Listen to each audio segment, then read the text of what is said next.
So the reminder I want to give everybody is that you have to have selected your probe first and have it on the cardiac probe before you set your settings, because otherwise it will reset them. Oh. And then you're doing it again. You're going to feel like it just randomly took your settings off. Okay. So I'm going to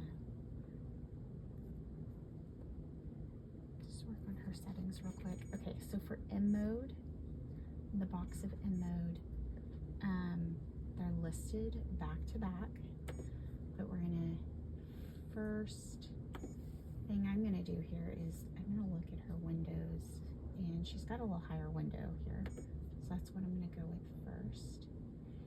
And then I'm healing my probe, because as I do, I can get a little more perpendicular to her LA and her aortic root. So this is the LAAO measurement. Okay. Yes, the calculation package matches that description. That's When why you it's just written brightened that up the way. screen, were you adjusting the TGCs on the right? I was, and tint map will change for M mode separately as well. So I'm just trying to lean and pull around on her rib spaces to clear out her aortic valve. Okay.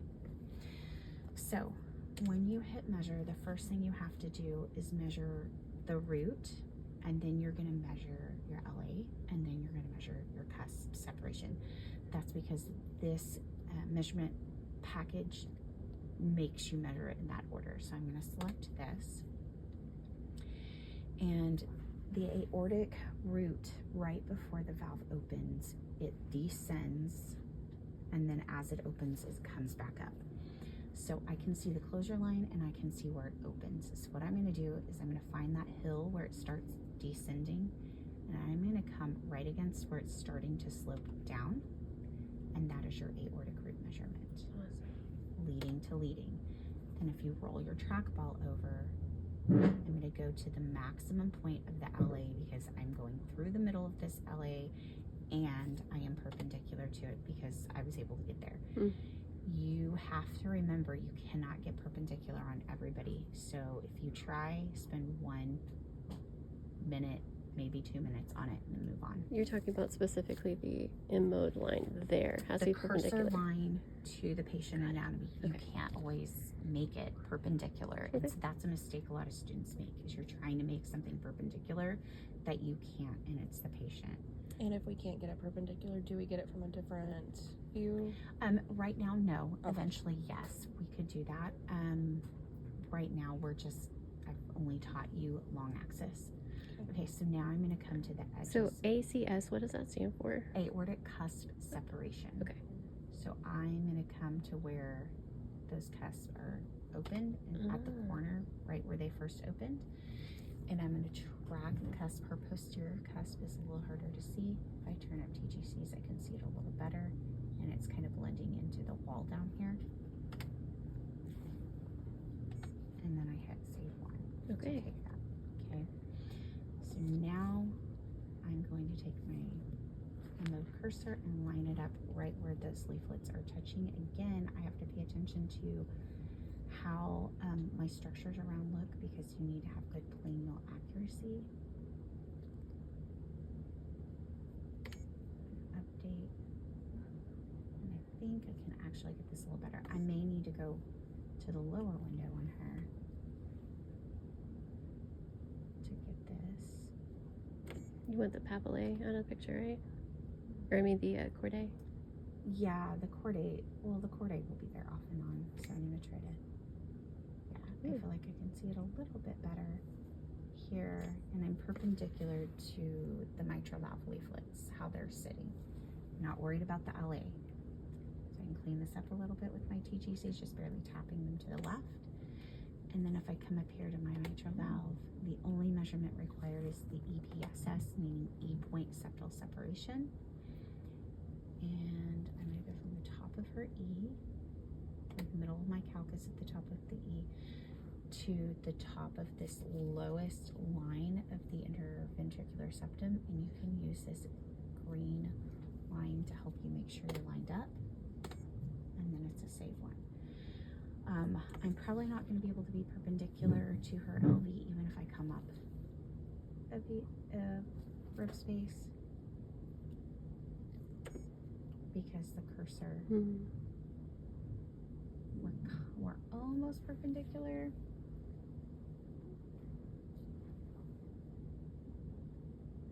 But not quite. It would need to be tilted this way. So it's not going to matter what view you get her in mode. This is just going to be one that's just shown.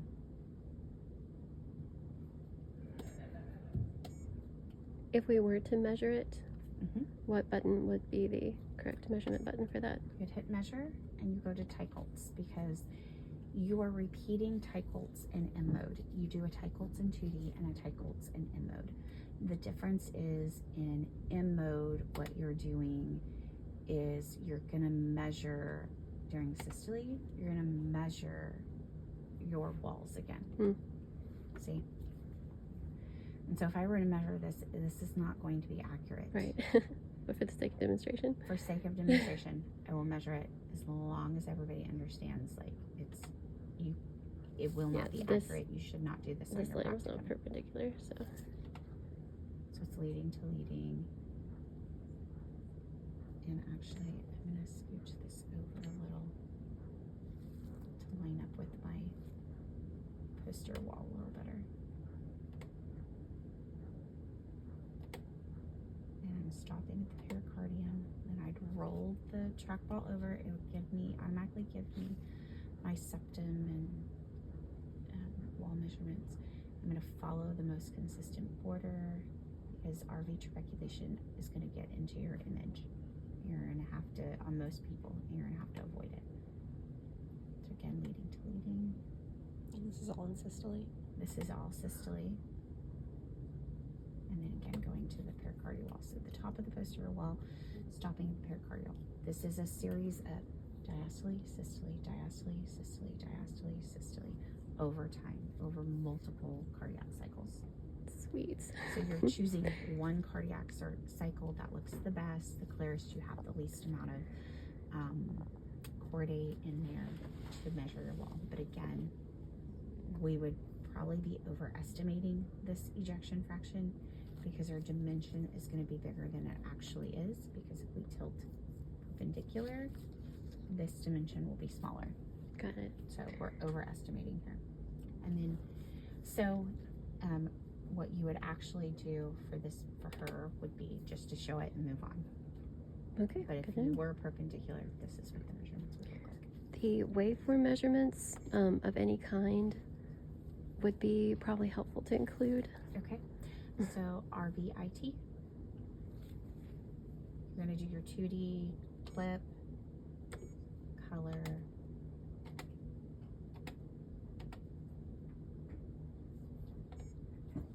and then don't forget you can freeze and scroll back. She's got a little bit, I'm going to move my color box over, take another clip. She's got a little bit of TR every once in a while. Oh yeah. It's not even necessarily showing up consistently all the time. It's just a little blip. So I would take my continuous wave diamond and I would put it in that area that I saw it. And if you need to take your color off, you can take your color off, place your cursor, and then hit the color knob, and it'll put your color back.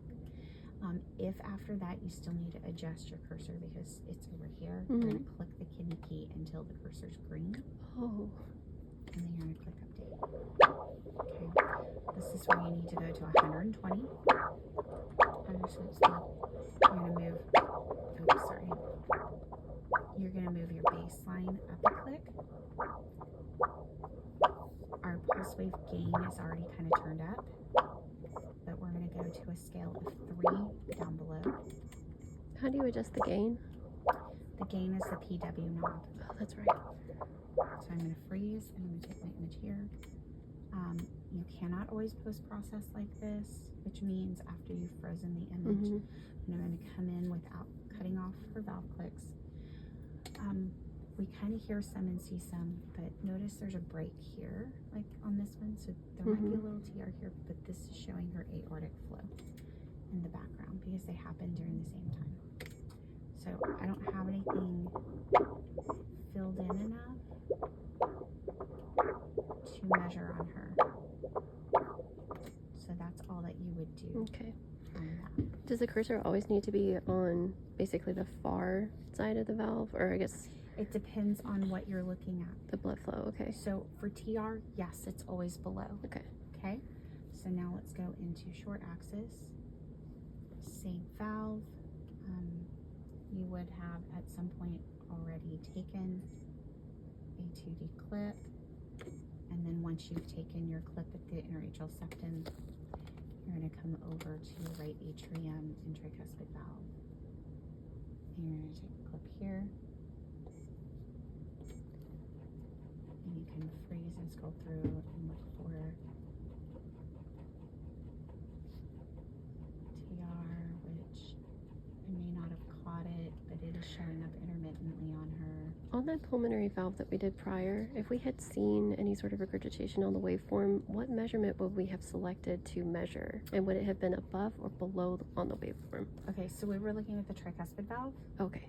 So we haven't looked at the pulmonary yet. But we can discuss that here in a minute. So you're looking at the same valve I'm looking at the same valve. in a different window. In a different Okay. window. So I'm looking for,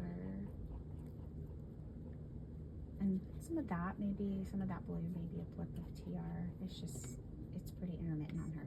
So I'm going to put my diamond below the valve here. I can see the valve and kind of where I'm seeing the blue, and update. And again, I'm going to do the same thing. My settings are already the same from last time.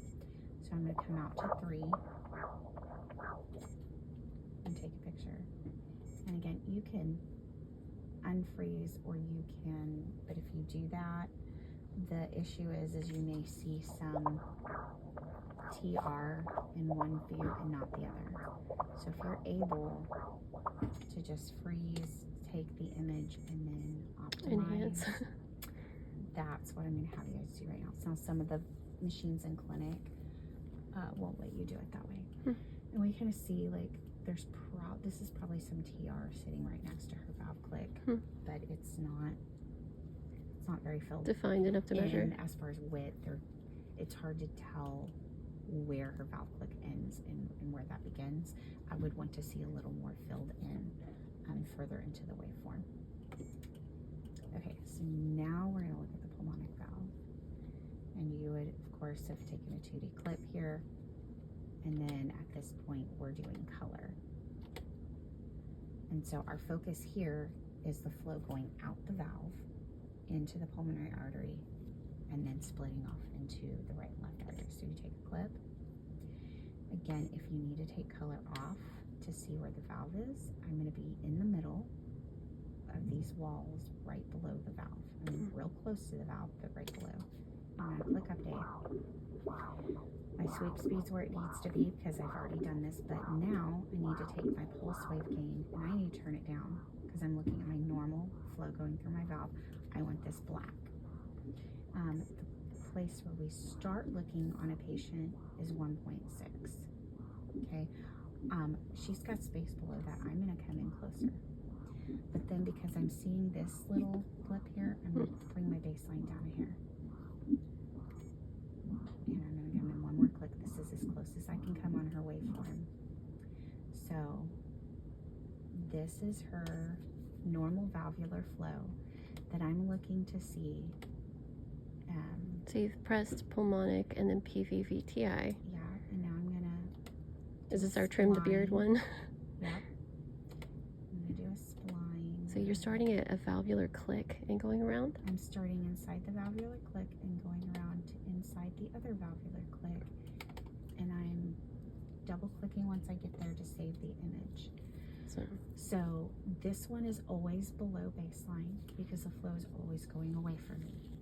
So that's below the valve here for your normal flow, for your pulmonic valve. So your placement of your diamond depends on your valve and whether you're looking at the normal flow to rule out stenosis, or if you're looking at abnormal flow of regurgitation. So right here, you've measured normal flow Correct. to rule out stenosis. Okay, and if you had placed the diamond higher, it would have been Looking for regurgitation. The regurgitation. Regurgitation would still be below the waveform or above it? It's above because it's leaking Headed back towards your transducer, and it's red, which means it will always be above baseline. Okay. And we see part of it right here, and she does have some. So now what we do is we go back, and we are going to look specifically by color for her PI, and I'm tailoring my box to the edge of this wall as much as I can. Basically like the anterior try heart not wall. to be too far outside of the heart with my box. I mainly need to be here and back, because regurgitation, depending on how significant it is, how like if it's more moderate, severe, it's going to come further back into your right ventricle, and so you need to have your box ready to catch it. She's just got a little blip here and there, but I'm going to take a clip. Now I'm going to take my diamond, and I'm going to put it above the valve where I first start seeing this jet. And now I'm going to turn my gain up to see the edges of the waveform just a little, and I'm going to adjust my scale. I can pull my baseline down because I'm looking above.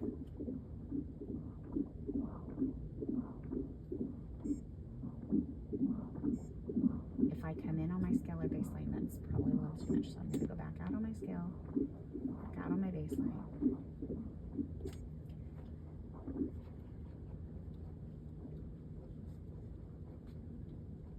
And I'm just looking for places where I see it pretty well. So here's her waveform, and she's got one that curves and then spikes up. So we're going to go to measure. That means I cannot measure pressure half time because it does not follow the rule of 1 or 2 slopes. It doesn't have the right shape. But I can come over here to the pulmonic regurgitation velocity and diastolic velocity, and at the end of the waveform, I can put a caliper at the top. Okay. Questions on that? For the practicum, every time that we're doing color boxes over any of the valves, and let's say that we suspect regurgitation or stenosis, what would you encourage us to do? Either just take a picture of the waveform or go ahead and do these measurements? What would be best? So we're always going to investigate. We're always going to take our color pictures and have our boxes in the same manner, and we're always going to investigate to see if it's there. So even if, say, she didn't have PI, I'm going to investigate and prove that there's no PI, and I would just take a picture. Does that make sense? Okay. Other questions on that? Does that clarify? And it's always a picture, not a clip. Correct. It is always a picture, not a clip. When we will get into exceptions of that is going to be, say you have a valvular disease, you've been scanning a while, and you have a valvular disease that has a really funny sound, and maybe it even has a funny look to the waveform, then you might take a clip to show the cardiologist, like, this is kind of an outlier. It looks different. It sounds different. And then when we are doing PDOF, your non-imaging spectral, you will want to do clips where you can listen to it as well as have stills. Yeah, because you're going to want to prove to them what valve you're looking at, and we do it by our ears because we don't have a 2D image to guide us. Awesome. So, very cool. Good question. Not for this video. So thank you so much.